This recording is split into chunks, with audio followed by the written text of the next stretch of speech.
Welcome back, everyone. Gun violence statistics are shattering records in Philadelphia, but rarely do we get to see the families directly impacted by the tragedies. I recently had the opportunity to sit down with a group of very courageous mothers who were willing to share their stories of loss and grief. They're finding solace in each other and hope in a support group that's set on stopping the violence.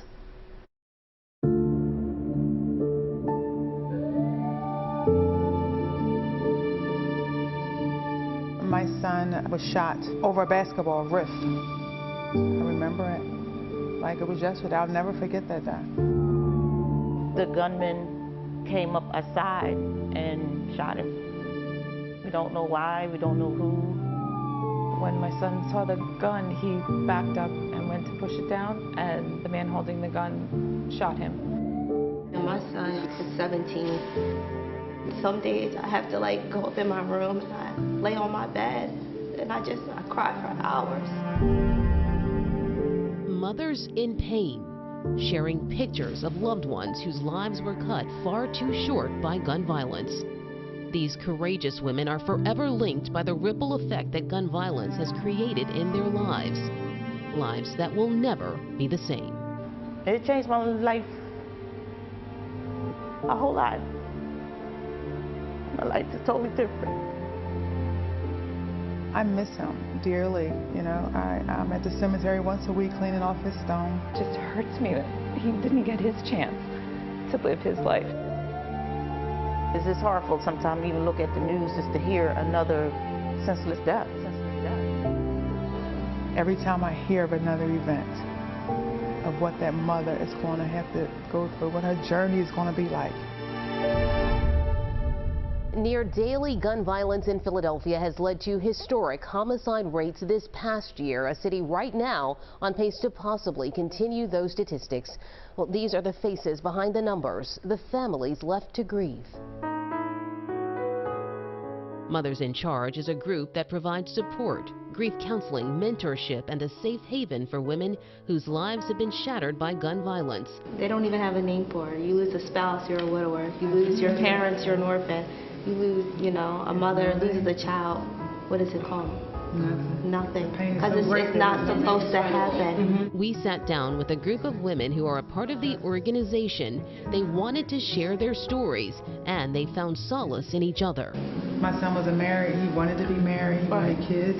All of these things has been taken away from me. I've been robbed. To have someone yanked away, to have someone taken away abruptly and killed, that's a grief that if people could understand that, then maybe we wouldn't have the homicide rate that we have. It's impossible to believe that somebody can just be ended just in somebody else's stupid decision. For someone else to dictate that you get to take my son's life, how do you get to make that decision for my child?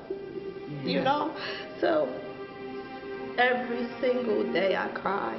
You didn't lose your son or daughter. Right. He's not going to be found. He's not lost. He was murdered. Correct. Let's be real about what happened.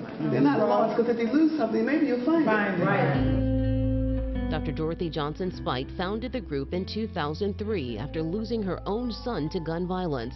She's now formed an impenetrable bond with hundreds of women in Philadelphia on a campaign to end the violence and promote peace. For grieving mothers, it's become a lifeline. Is it okay for me to just be driving down the road and start crying? And when you talk to other people, it's like, yeah, that's okay. My son has children, and the pain of them asking every time, every day, can you bring me my dad? And you know that you want to give them, take that pain away from them, but you can't. It's like someone cut your heart out. We're sitting here talking, we look pretty normal, but we're not normal. There's no words to even describe what we feel when someone has murdered our children. And I think if more people understood the pain of this, they would know they wouldn't want to experience this. And they'd come and say, what can I do to make a difference? It still feels very raw to you, just what you're going through, anger, sadness. You still go through all those emotions? I do. Mothers in Charge holds weekly sessions like these, offering a glimmer of light and renewed sense of hope that the senseless violence will end. Mothers in Charge, I guess, was the vehicle to help me live I needed a purpose to get up. So Mothers in Charge became that purpose. And here we are, 20 years later, we're a national organization.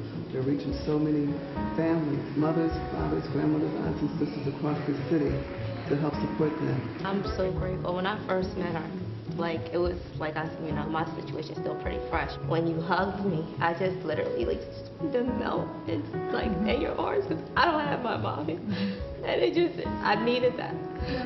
Like, I really, really needed, like, I felt the sincerity, the genuineness, the understanding. There's some courageous women here today. That's absolutely right. Courageous. And I you know, I'm not going to say, oh, so strong, because you're not strong. We're all weak and vulnerable. But courageous to be able to share your pain, you know, openly.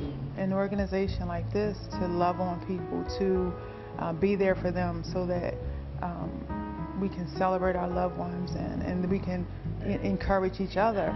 It means a lot. I'm glad that I came. I am, because everybody's story is just about the same. When I talk to the moms, I tell them that it's a process, you know, keep on praying. I have them call me. I tell them, hey, take my phone number. If you need to call me 1, 2 o'clock in the morning, I'm there for them because somebody was there for me.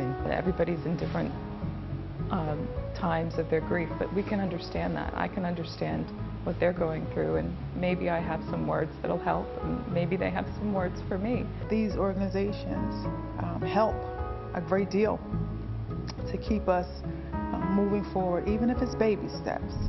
So many murders now, and we're needed more than ever for these other mothers. I really wish that we wasn't, you know, in this business. We call this a club that's nobody would want to be a member of.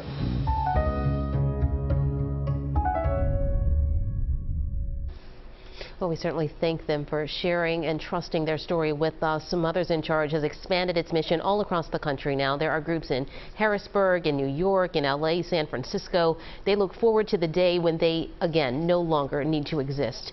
Now, you can find the link to the group on our website, cbsphiladelphia.com, under Mothers in Charge.